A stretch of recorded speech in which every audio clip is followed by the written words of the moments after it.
In Devil's Canyon, a desperate woman collapsed at Dr. Samuel's door, wrapped in torn cloth and shame. "I'm unclean," Elena whispered, "marked like cattle by slave traders." But when her coverings fell, revealing brutal brands burned into her flesh, Samuel's heart didn't sink with disgust. It shattered with protective rage. That night began a love story tested by bounty hunters hunting their escaped property. Samuel would risk everything to prove that Elena Whitmore was worth more than the $500 price on her head. Before we dive into the story, hit that like button and subscribe so you don't miss tomorrow's incredible tales of hope and redemption. Drop a comment telling me where you're watching from and what time it is there. I love connecting with viewers from around the world. The storm hit Devil's Canyon like the wrath of an angry god, turning the dusty frontier town into a maze of mud and misery. Thunder cracked overhead as rain lashed against the wooden shutters of Dr. Samuel Morrison's small clinic, each lightning flash illuminating the sparse room where he sat hunched over his medical journals. At 35, Samuel had seen enough suffering to fill several lifetimes. But tonight something felt different. The wind carried an urgency that made his hands shake as he turned the yellowed pages. A sound cut through the storm's fury. 3 desperate knocks, so weak they barely registered above the howling wind. Samuel looked up from his desk, wondering if his tired mind was playing tricks. Then came another series of knocks, more urgent this time, followed by what sounded like something heavy collapsing against his door. Samuel grabbed his oil lamp and moved toward the entrance, his bare feet silent on the cold wooden floor. Through the thick oak door, he could hear labored breathing and what might have been sobbing, though the storm made it impossible to be certain. His medical training warred with frontier caution. Opening your door to strangers in the middle of the night was asking for trouble, but ignoring someone in distress went against everything he'd sworn to uphold. He turned the heavy iron lock and pulled the door open just wide enough to peer outside. What he saw made his breath catch in his throat. A figure hunched against his doorframe, completely soaked and shivering violently.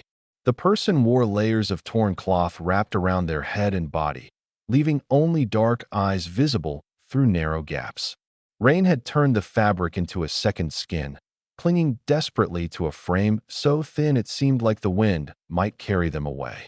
"Please," came a whisper, barely audible above the storm. The voice was feminine, broken by exhaustion and something else Samuel couldn't identify. "I need help. I'm dying." Before Samuel could respond, the figure swayed and began to collapse. His medical instincts took over, and he lunged forward to catch her before she hit the wooden porch. The moment his hands touched her shoulders, she recoiled with a sharp gasp. "Don't touch me," she whispered, her voice filled with terror. "I'm unclean. I'm cursed. But please, I have nowhere else to go." Samuel looked down at this mysterious woman, rain streaming down both their faces, and felt something shift inside his chest. In her eyes, he saw a pain that matched his own, a brokenness that called to the wounded healer within him. Without another word, he stepped back and opened his door wide, gesturing for her to enter his sanctuary. The woman stood in Samuel's doorway like a ghost from another world, water pooling at her feet as she trembled from cold and fear. Her wrapped form seemed to shrink even smaller in the lamplight, and Samuel could see her chest rising and falling with rapid, shallow breaths that spoke of fever and exhaustion. "Come in from the storm," Samuel said gently, setting his lamp on the nearby table. "You're safe here." She took hesitant steps into his clinic, leaving wet footprints on the wooden floor. Every movement seemed to cause her pain, and Samuel noticed how she favored her left side, one arm wrapped protectively around her ribs. The torn cloth covering her head had loosened during her collapse, revealing strands of dark hair matted with rain and something that might have been blood. "I shouldn't be here," she whispered, her voice stronger now that she was out of the wind. "What I carry, it killed everyone else. My whole settlement, gone in 3 weeks. I'm the only one left, and I should have died with them." Samuel moved slowly, keeping his distance as he lit more lamps around the room. The additional light revealed the true state of her clothing. What he'd taken for torn cloth was actually layers of different fabrics, all bound together with rope and leather strips. It looked less like clothing and more like desperate armor against the world. "What's your name?" Samuel asked, pulling a chair closer to his small fireplace. She was quiet for so long he thought she might not answer. When she finally spoke, her voice carried the weight of unbearable loss. "Elena. Elena Whitmore. Though I don't know if I deserve to carry that name anymore." "Every person deserves their name, Elena," Samuel said, adding wood to the dying fire. "Now tell me about this sickness you think you carry." Elena moved toward the chair but remained standing, swaying slightly on her feet. "It started with the children. High fever, then these terrible sores that wouldn't heal. The adults lasted longer, but not much. We tried everything, every remedy, every prayer. Nothing worked." Samuel studied her carefully, his medical mind cataloging what he could observe. Despite her claims of carrying disease, he saw no obvious symptoms of the illnesses that typically ravaged frontier settlements. No telltale rash of smallpox, no yellowed skin of fever, no labored breathing of consumption. "When did you last eat?" he asked, noticing how she swayed again. "Days. Maybe a week." Time stopped meaning much after. Elena's words trailed off as she finally sank into the chair. "I can't stay long. They might still be following me." "Who might be following you?" Terror flashed in her visible eyes. "The men who came after the sickness. They said survivors were valuable. They said we belonged to them now." Her voice dropped to barely a whisper. "They marked us so everyone would know." Samuel felt a chill that had nothing to do with the storm outside. He'd heard stories from other settlements, tales of raiders who preyed on weakened communities. But something about Elena's story didn't add up. If her settlement had been ravaged by disease, why would anyone want the survivors? "Elena, I need to examine you properly," Samuel said, moving toward his medical bag. "Whatever you think you carry, I've seen most diseases that affect these parts. I can help." "No." Elena's voice cracked with panic. "You can't touch me. You can't see what they did. I'm marked, Dr. Morrison. Branded like cattle. The sickness wasn't what I thought it was." Samuel stopped, his hand frozen on his medical bag. Something in her tone made him understand that the horror she carried had nothing to do with disease and everything to do with human cruelty. As thunder crashed overhead, Elena pulled her makeshift coverings tighter around herself, and Samuel realized that whatever had happened to her settlement, Elena Whitmore was running from something far worse than plague. The night stretched endlessly as Elena's fever climbed higher. Samuel had given her what comfort he could without touching her, providing blankets and water, but by dawn her condition had worsened dramatically. She drifted in and out of consciousness, mumbling words in her delirium that painted pictures of horror Samuel wished he couldn't understand. "They're coming," Elena whispered, her eyes wide with terror as she stared at shadows only she could see. "Hide the children. Hide them before they see the marks." Samuel knelt beside her chair, his medical training warring with her desperate pleas not to be touched. The infection spreading through her system was real, even if the disease she described wasn't. Through the gaps in her coverings, he could see angry red lines tracking up her arms, the telltale signs of blood poisoning that would kill her within hours if left untreated. "Elena, I have to clean your wounds," Samuel said firmly, his voice cutting through her fevered rambling. "You're dying. Do you understand? Whatever you're hiding, it's going to kill you if I don't treat it." Her eyes focused on him with startling clarity. "You don't understand what you're asking. When you see what they did, you'll know why I can never be clean again. You'll know why I should have died with the others. I'm a doctor. Elena, I've seen things that would turn most men's stomachs. Whatever scars you carry, they don't define your worth." Elena stared at him for a long moment, and Samuel saw her internal battle playing out in her dark eyes. Fear of exposure warred with the basic human desire to live. Finally, with hands that shook from more than fever, she began unwrapping the cloth from around her left arm. What Samuel saw made his breath catch in his throat, but not for the reasons Elena expected.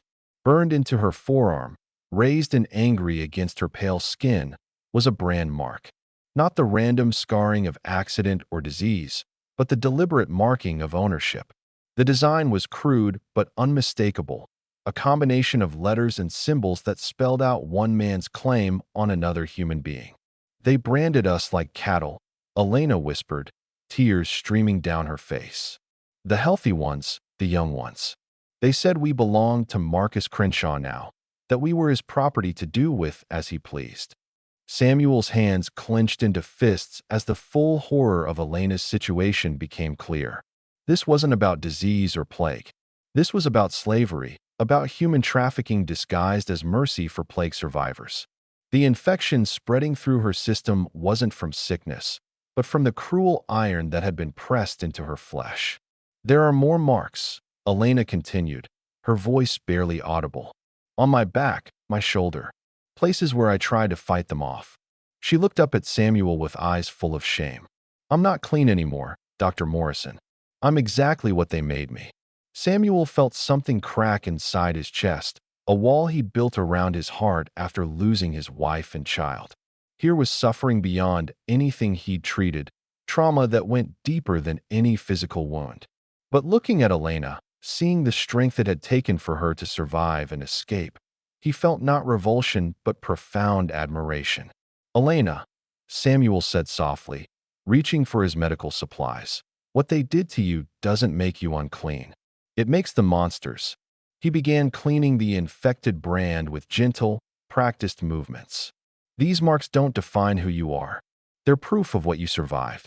For the first time since arriving at his door, Elena didn't flinch from his touch. Instead, she watched his face carefully, searching for signs of disgust or rejection that never came. Samuel worked with quiet efficiency, cleaning and dressing her wounds while she told him the rest of her story. The settlement hadn't been struck by plague, but by something worse. A calculated raid that had left the weak dead and the strong marked for a life of servitude.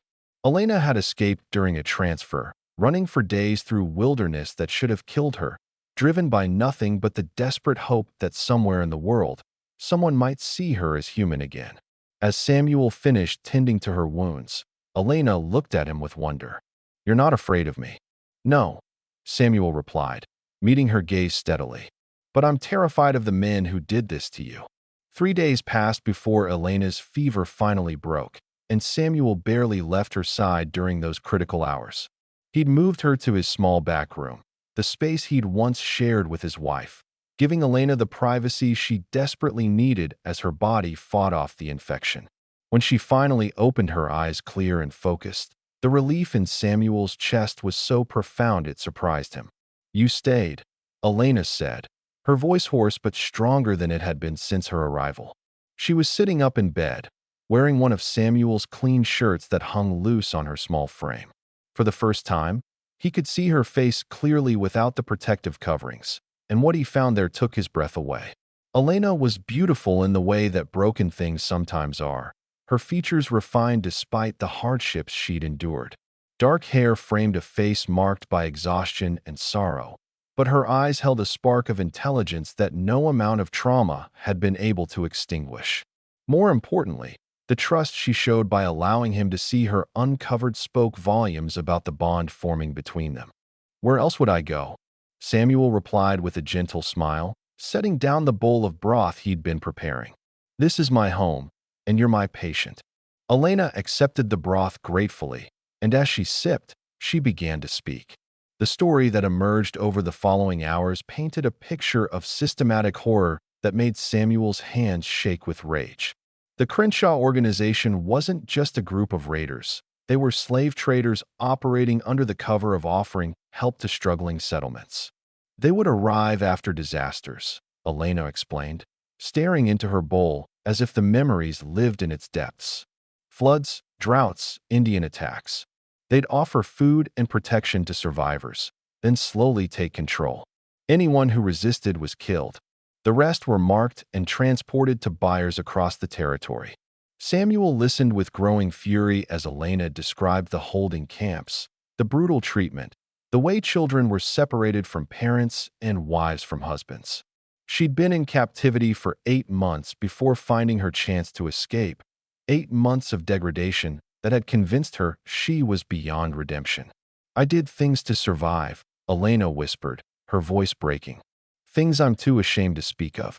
They broke something inside me that I don't think can be fixed.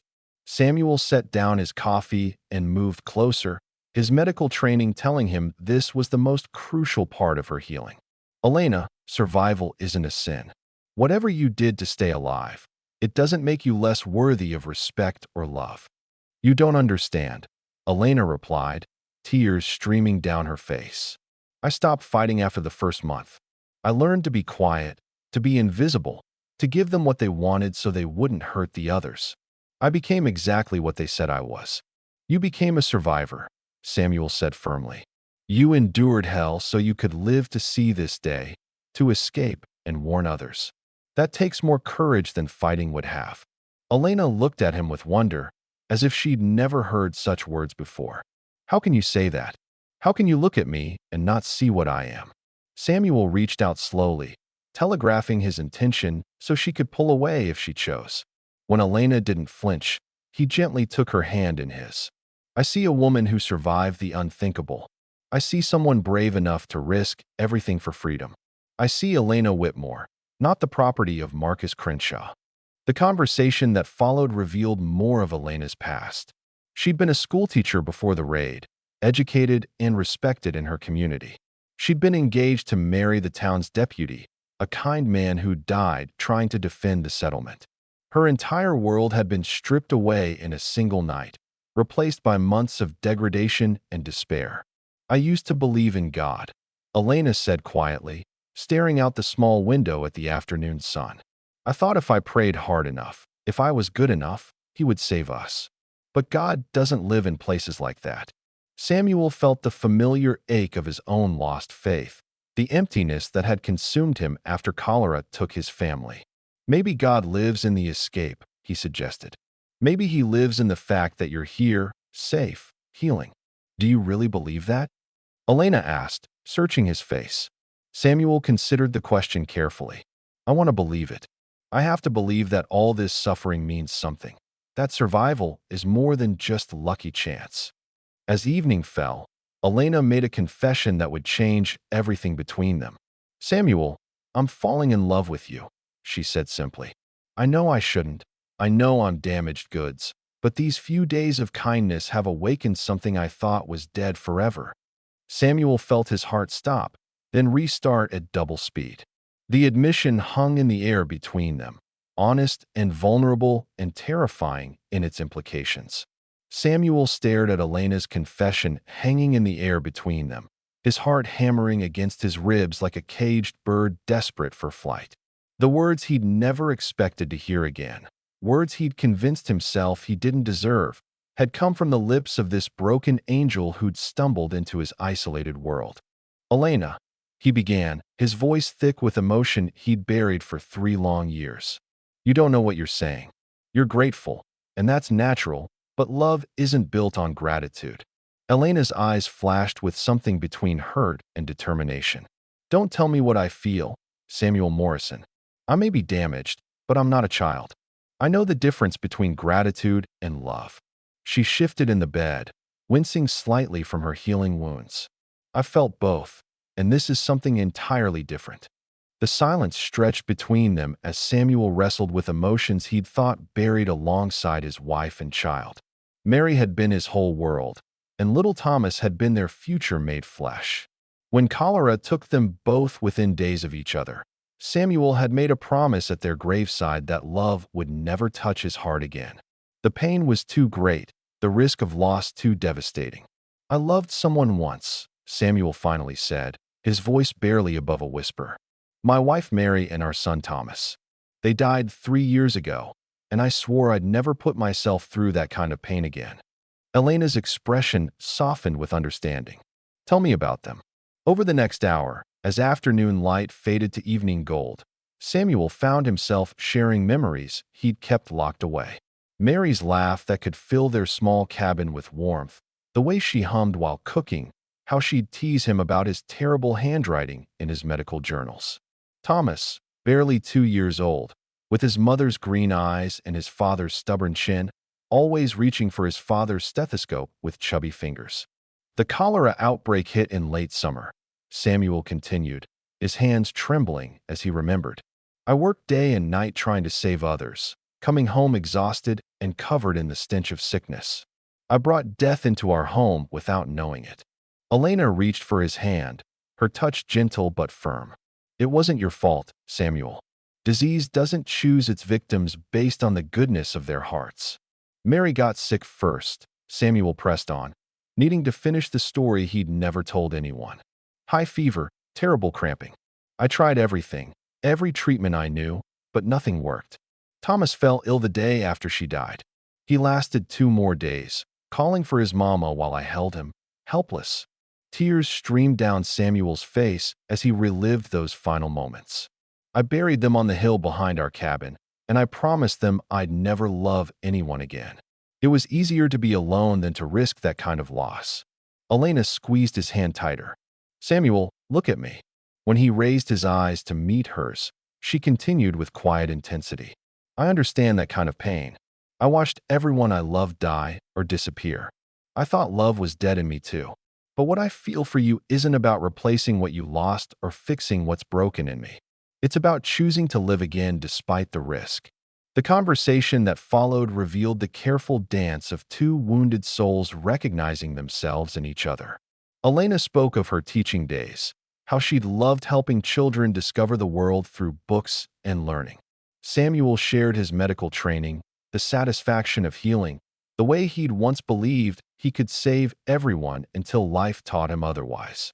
I keep thinking about what you said about God living in the escape, Elena said as Samuel prepared their evening meal. Maybe love is like that too. Maybe it doesn't live in the safety, but in the choosing to risk everything anyway. Samuel paused in his stirring, considering her words. Are you saying you want to risk everything? Even knowing what loss feels like? I'm saying I've already lost everything once, and I survived it. I'm saying that these past few days with you have shown me that healing is possible, that maybe broken things can still be beautiful. As they shared their simple dinner, something shifted between them. The careful distance Samuel had maintained began to dissolve, replaced by a warmth he'd forgotten existed. When Elena reached across the small table to touch his face, he didn't pull away. I'm not asking you to forget Mary and Thomas, Elena said softly. I'm asking you to let them know that their love taught you how to love again. I think they'd want that for you. Samuel leaned into her touch, feeling walls he'd built around his heart beginning to crumble. For the first time in 3 years, the future seemed possible again. But even as hope bloomed between them, neither could shake the feeling that their peaceful sanctuary was about to be shattered. In the distance, storm clouds gathered on the horizon, and with them came a darkness that would test everything they'd begun to build together. Samuel woke before dawn to the sound of horses outside his clinic, their hooves striking the hard-packed earth in the rhythm of men who rode with purpose. Through his window, he counted at least 4 riders dismounting near the town's general store, their movements too coordinated to be casual travelers. Something cold settled in his stomach as he watched them tie their mounts with military precision. Elena stirred beside him, and the sight of her peaceful face in the morning light made his chest tighten with protective instinct. They'd shared the same bed for 2 nights now, finding comfort in each other's presence without crossing lines that Elena wasn't ready for. But looking at her now, Samuel realized that somewhere in the past week, this woman had become his world. Elena, he whispered, gently shaking her shoulder. We may have trouble. Her eyes snapped open with the instant alertness of someone who'd learned to wake ready to run. What is it? Riders. 4 of them, and they're not passing through. Elena sat up quickly, her face draining of color as she peered through the window. Samuel watched her study the men with the careful attention of prey evaluating predators. After several tense minutes, she sank back onto the bed with a strangled gasp. It's them, she whispered, her voice barely audible. The bounty hunters Crenshaw uses to track runaways. I recognize the tall one with the scar across his cheek. His name is Wade Kellner, and he's never lost a trail. Samuel felt his blood turn to ice. How did they find you? I don't know. I was careful. I covered my tracks. Elena's voice broke as the reality of her situation crashed over her. Samuel, you have to let me go. If they find me here, they'll kill you without hesitation. Harboring escaped property is a hanging offense in their book. Property, Samuel repeated, the word tasting like poison in his mouth. That's what they call you.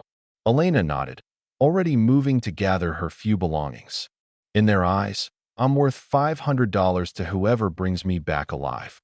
That's enough money to make men do terrible things. Samuel caught her arm gently but firmly. Elena, stop. You're not running anymore. You don't understand what you're saying. These aren't ordinary criminals. They're organized, well-armed, and they have the law on their side in most territories. They carry documents that make their claims look legitimate. Through the window, Samuel watched the bounty hunters spread out through the town, questioning early rising shopkeepers and examining wanted posters they'd brought with them. One poster, even from this distance, clearly bore a rough sketch of Elena's face alongside text that Samuel couldn't read but could easily imagine. $500, Samuel said quietly, processing the implications. That's more money than most people in this territory see in 2 years. Elena's face crumpled. Now you understand why I can't stay. Everyone has a price, Samuel, and mine is high enough to tempt saints into becoming sinners. Samuel moved to his desk and opened the bottom drawer, revealing something that made Elena's eyes widen in shock. Nestled among his medical supplies was a well-maintained Colt revolver and a box of ammunition. The weapon looked out of place in the hands of a healer, but Samuel handled it with practiced familiarity. I wasn't always a frontier doctor, Samuel explained, checking the weapons chambers with efficient movements. I served as a field medic during the border conflicts. I know how to fight when fighting is necessary. Samuel? No, Elena pleaded, moving toward him with desperate urgency. I won't let you throw your life away for me. I'm not worth dying for. Samuel looked at her with such intensity that Elena stepped back. Elena Whitmore, you listen to me carefully. You are worth everything. Every risk, every sacrifice, every stand against evil. These men don't get to decide your worth, and neither do you. A knock at the front door froze them both. It was polite but insistent, the kind of knock that suggested the person outside knew they were being watched and wanted to appear reasonable. Samuel motioned for Elena to stay back as he approached the door, his hand resting on the revolver tucked into his belt. Dr. Morrison, came a voice through the wood, smooth and educated despite the underlying menace. My name is Wade Kellner. I represent certain business interests, and I believe you may have information that could help us locate a missing woman. Samuel's mind raced through possibilities. Lying outright would only make things worse if they had evidence, but telling the truth meant signing Elena's death warrant.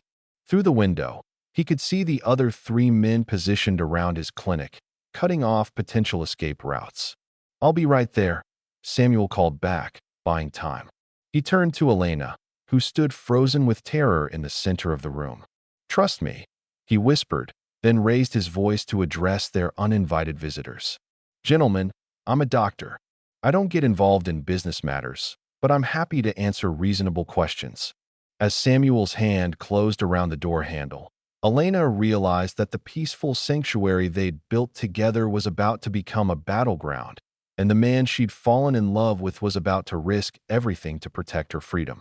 Samuel opened the door with calculated calm, his medical training helping him maintain steady hands despite the adrenaline coursing through his veins. Wade Kellner stood on his porch like a predator dressed in gentleman's clothing, his tall frame imposing in a well-tailored coat that couldn't quite hide the weapons beneath. The scar Elena had mentioned ran from his left temple to the corner of his mouth, giving his smile a permanently twisted appearance. Dr. Morrison, thank you for your time, Kellner said with false courtesy, his pale eyes scanning Samuel's face for tells. Beautiful morning, isn't it? Though I imagine you've been busy with patients lately. Not particularly, Samuel replied evenly. Devil's Canyon is a healthy town mostly. What brings you gentlemen through our territory? Kellner reached into his coat with deliberate slowness, producing a folded wanted poster that he handed to Samuel. We're tracking a fugitive slave who escaped from her lawful owner 8 months ago. Goes by Elena Whitmore, though she may be using another name by now. Samuel unfolded the poster, forcing himself to study Elena's sketched features with professional detachment while his heart hammered against his ribs. The resemblance was unmistakable, though the artist had captured her with harder features than reality showed. Below her image, large letters proclaimed a $500 reward for her return, alive and unharmed, to Marcus Crenshaw of Deadwood Territory. "Can't say I've seen her," Samuel said, handing back the poster. "But then again, I don't make a habit of studying every face that passes through town." Kellner's smile widened, revealing teeth stained yellow from tobacco.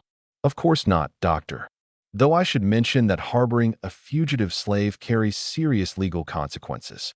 Federal marshals take a dim view of interfering with property recovery." Behind Kellner, Samuel could see the other three bounty hunters positioned strategically around the clinic. One leaned against the hitching post directly in front, while the others had moved to cover the side and rear exits. These weren't amateurs stumbling through the wilderness. They were professionals who'd done this many times before. "I understand the law," Samuel replied carefully. "But I also understand that documents can be forged and claims can be false. How do I know this woman is actually a fugitive slave and not a free citizen?" Kellner's expression darkened slightly at the challenge. "Dr. Morrison, Marcus Crenshaw is a respected businessman with legal ownership papers filed in 3 territories. This woman bears his brand, marking her as his rightful property. Any attempt to shelter her would be theft, plain and simple." The word brand hit Samuel like a physical blow, reminding him of the cruel marks burned into Elena's flesh.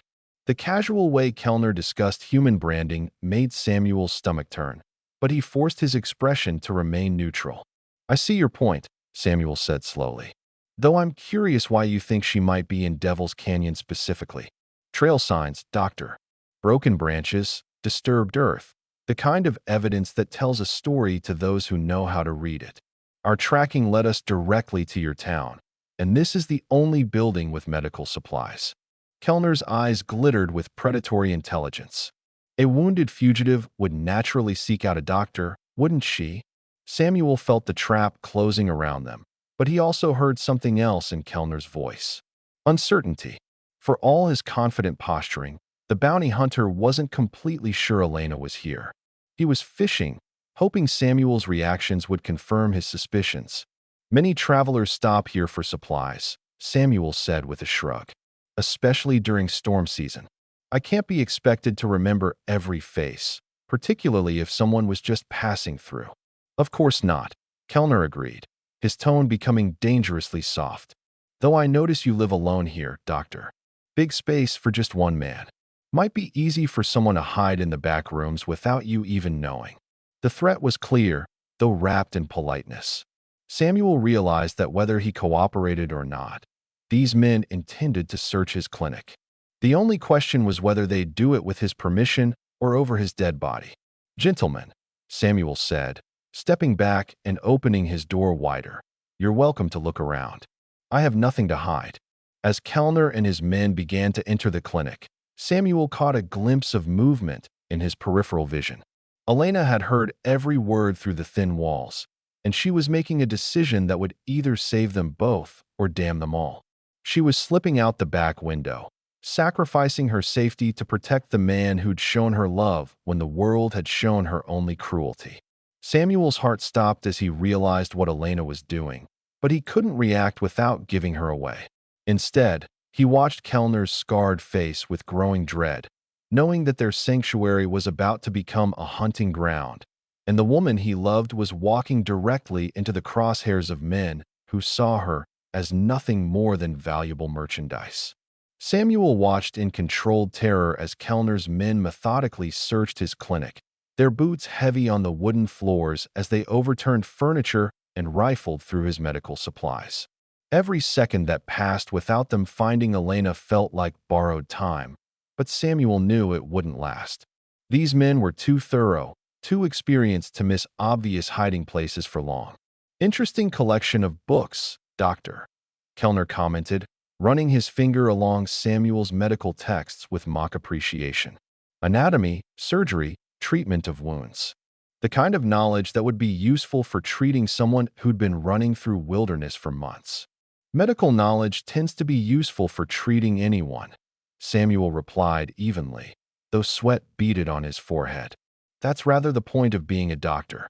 One of Kellner's men emerged from the back room, shaking his head. No sign of her, Wade. But there's definitely been someone else staying here recently. Women's clothing, 2 sets of dishes used for breakfast. Samuel's heart sank as he realized Elena hadn't had time to hide all traces of her presence. Kellner's pale eyes lit up with predatory satisfaction as he processed this information. Dr. Morrison, Kellner said with false disappointment, it seems you may have been less than truthful with us. Care to revise your statement about not seeing our fugitive? Before Samuel could respond, a shout came from outside. Got her. She's trying to reach the horses. Through the window, Samuel saw Elena being dragged back toward the clinic by 2 of Kellner's men, her hands bound behind her back with rough rope. Even from a distance, he could see the terror in her eyes, but also something else. Defiance. She tried to save him by running, and even captured, she held her head high. Ah, there's our missing property, Kellner said with satisfaction, moving toward the door. $500 of runaway slave, returned to her rightful owner. Something snapped inside Samuel at those words. The careful control he'd maintained throughout the confrontation shattered like glass, replaced by a rage so pure it felt like divine fire in his veins. Before Kellner could reach the door, Samuel's hand found the revolver tucked in his belt. Stop right there, Samuel commanded, his voice carrying an authority that made all 4 bounty hunters freeze. Turn around slowly, and keep your hands where I can see them. Kellner turned with deliberate calm, though his eyes now held genuine surprise. Doctor, you're making a serious mistake. Drawing a weapon on federal agents in pursuit of fugitive property is a capital offense. Federal agents? Samuel laughed, the sound harsh and bitter. Your slave catchers, nothing more. Kidnappers with fancy papers and legal loopholes. He kept the revolver trained on Kellner while addressing the others. All of you, drop your weapons. Now. The tension in the room was thick enough to cut as the bounty hunters calculated their odds. 4 armed professionals against 1 country doctor should have been easy mathematics, but Samuel's steady hand and military bearing suggested this wouldn't be the simple capture they'd anticipated. You can't win this, Morrison, Kellner said softly. Even if you kill us all, there will be others. Crenshaw has resources, connections. He'll never stop hunting her. Maybe not, Samuel agreed. But he won't get her today. Through the window, Samuel could see Elena struggling against her captors, her eyes locked on his with desperate intensity. In that moment, he realized this was bigger than just protecting one woman. This was about drawing a line between civilization and barbarism, between healing and harm. Elena Whitmore is not property, Samuel declared, his voice carrying across the room with surgical precision. She's a human being with the right to freedom, dignity, and self-determination. Any man who says otherwise is no better than the animals he hunts. Kellner's scarred face twisted into a snarl. Pretty words, doctor, but the law disagrees with your philosophy. That woman bears Marcus Crenshaw's brand, making her his legal property under territorial statute. Then the law is wrong, Samuel replied simply, and I'm choosing to stand on the right side of history. The standoff stretched taut as piano wire until one of Kellner's men made the mistake of reaching for his sidearm. Samuel's shot rang out like thunder, the bullet taking the man in the shoulder and spinning him to the ground. The other bounty hunters dove for cover, drawing their own weapons as the peaceful clinic transformed into a battlefield. Samuel overturned his heavy desk for protection, medical journals and instruments scattering across the floor as bullets splintered wood around him. Outside, he could hear Elena screaming his name, her voice cutting through the chaos with desperate urgency. Last chance, Morrison, Kellner shouted over the gunfire. Surrender now, and we'll make it quick. Samuel's response was another carefully placed shot that sent Kellner scrambling behind an overturned chair. As he reloaded with practiced efficiency, Samuel realized that 3 years of quiet medical practice hadn't dulled his battlefield instincts. The soldier he'd once been was awakening, ready to fight for something worth dying for. The battle for Elena's freedom had begun, and Samuel Morrison was prepared to pay whatever price it demanded. The gunfight ended as suddenly as it began when the sheriff of Devil's Canyon arrived with 3 deputies, drawn by the sound of shots echoing through the quiet morning air. Samuel emerged from behind his overturned desk with his hands raised, blood seeping from a graze on his left arm, but his eyes blazing with fierce determination. Wade Kellner lay motionless near the clinic door, while his surviving men had surrendered when faced with superior numbers. "Sheriff Collins," Samuel said with relief as the lawman surveyed the scene with experienced eyes. These men were attempting to kidnap Elena Whitmore under false pretenses. Sheriff Collins was a weathered man in his 50s who'd known Samuel for 3 years and respected his character.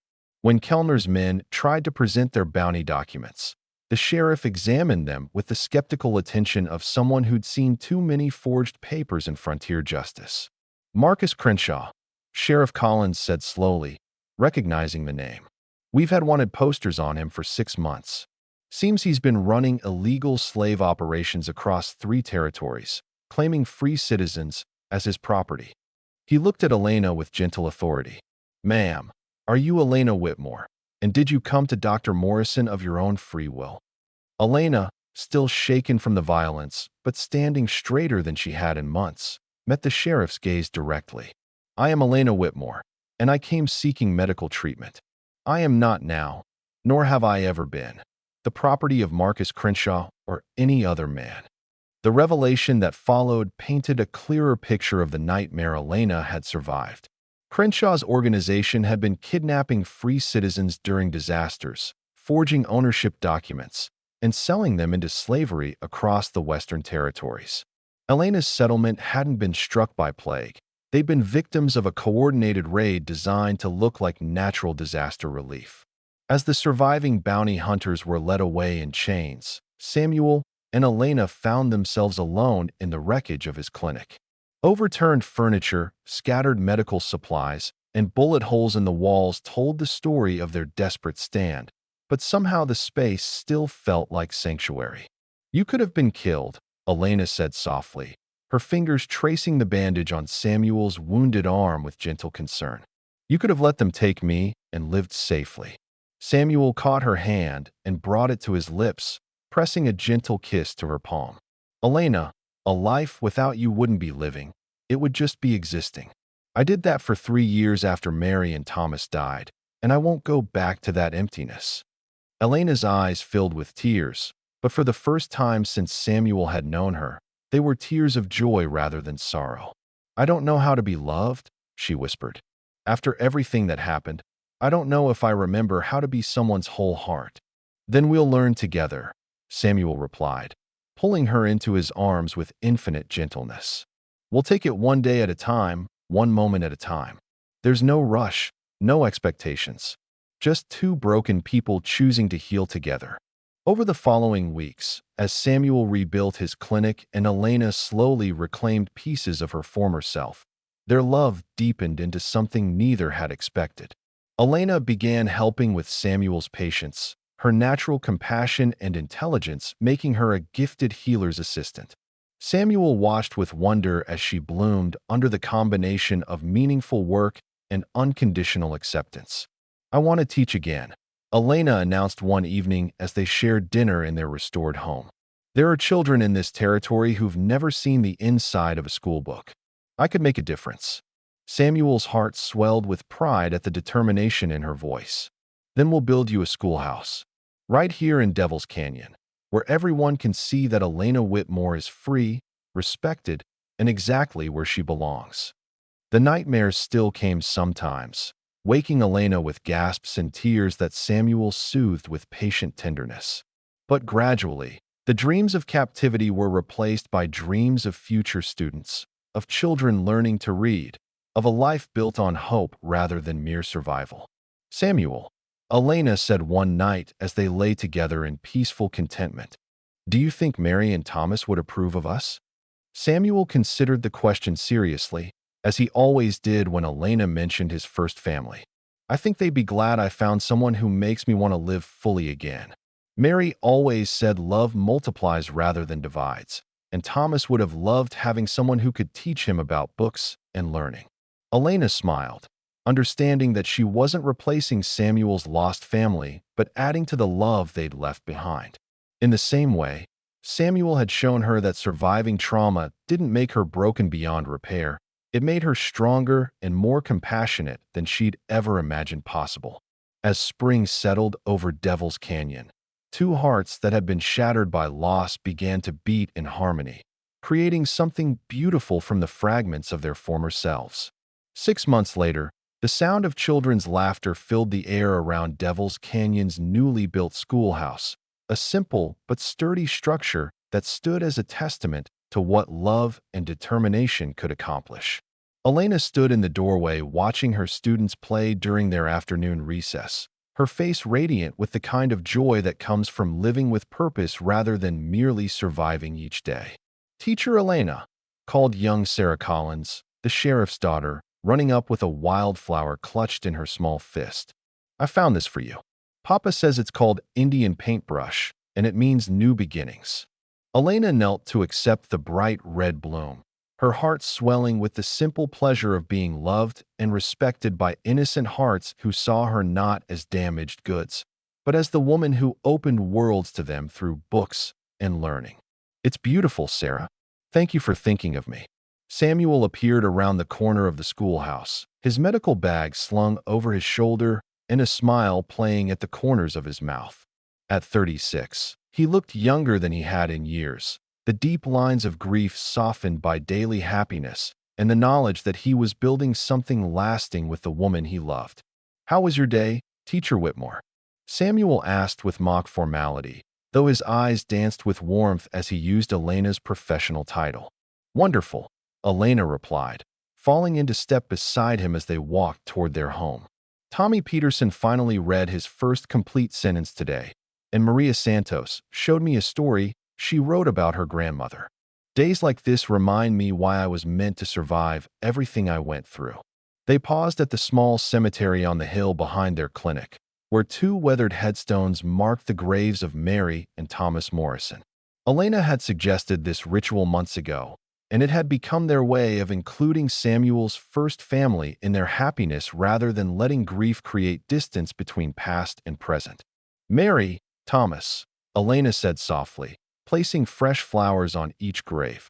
"Samuel built 12 new desks for the schoolhouse this week, and I think you'd both be proud of how hard he works to make sure every child in Devil's Canyon has a chance to learn. The love you gave him made him the man who could save me." Samuel added his own quiet words of gratitude before they continued down the hill toward home. Their cabin had been expanded over the months, with Elena's teaching corner filled with books and papers, and Samuel's medical practice thriving as word spread about the doctor and teacher who'd stood against injustice and won. As evening settled over the frontier town, Elena sat at her small desk grading arithmetic papers while Samuel updated his medical records. The domestic tranquility felt almost surreal after the chaos and trauma they'd both endured, but it was real and earned and precious beyond measure. "Samuel," Elena said, setting down her red pencil and turning to face him, "I've been thinking about something important, and I want to share it with you." Samuel looked up from his notes, giving her his complete attention. "What is it?" Elena took a deep breath, her cheeks flushing pink with nervous excitement. "I want to marry you, not because I need rescuing or protection, but because I choose to build a life with the man who saw my worth when I couldn't see it myself." Samuel's face broke into a grin that transformed his entire appearance. "Elena Whitmore, are you proposing to me?" "I suppose I am," Elena replied with a laugh that held all the joy she'd thought lost forever. "Is that terribly forward of me?" Samuel crossed the room in 3 strides and swept her into his arms, spinning her around their small parlor while she squealed with delighted laughter. "It's perfectly forward, perfectly wonderful, and perfectly you," he said, setting her down and cupping her face in his hands. "Yes, Elena. Yes to marriage. Yes to building a family. Yes to whatever adventures come next." Their wedding took place on a perfect autumn day, with the entire population of Devil's Canyon in attendance and Sheriff Collins performing the ceremony. Elena wore a simple blue dress she'd sewn herself, adorned with wildflowers from her students, while Samuel wore his best black suit and a smile that could have lit the whole territory. As they exchanged vows beneath the golden cottonwood trees, promising to love each other through whatever storms might come, Elena felt the final chains of her past fall away. She was no longer a victim or a survivor. She was simply a woman in love, standing at the beginning of a story that belonged entirely to her and the man who'd chosen to write it with her. The reception lasted until well past sunset, with music and dancing and enough food to feed twice the gathering. But eventually, as the stars emerged in the vast frontier sky, Samuel and Elena Morrison walked home together as husband and wife, their hearts full of gratitude for the unexpected miracle of second chances and the unshakable knowledge that some love stories are worth every trial that leads to them. In the distance, new travelers could be seen approaching Devil's Canyon, perhaps carrying their own burdens and seeking their own sanctuary. Elena squeezed Samuel's hand and smiled, knowing that their little frontier town had become exactly what they'd both needed it to be, a place where broken souls could find healing, where love could triumph over cruelty, and where every ending was really just another beginning waiting to unfold. If you've been moved by Samuel and Elena's journey from brokenness to wholeness, hit that like button and subscribe to join our community of story lovers. Tomorrow brings another tale of courage, redemption, and the extraordinary power of human connection. Share this story with someone who needs to remember that no matter how dark the night, dawn always comes for those brave enough to keep believing in love.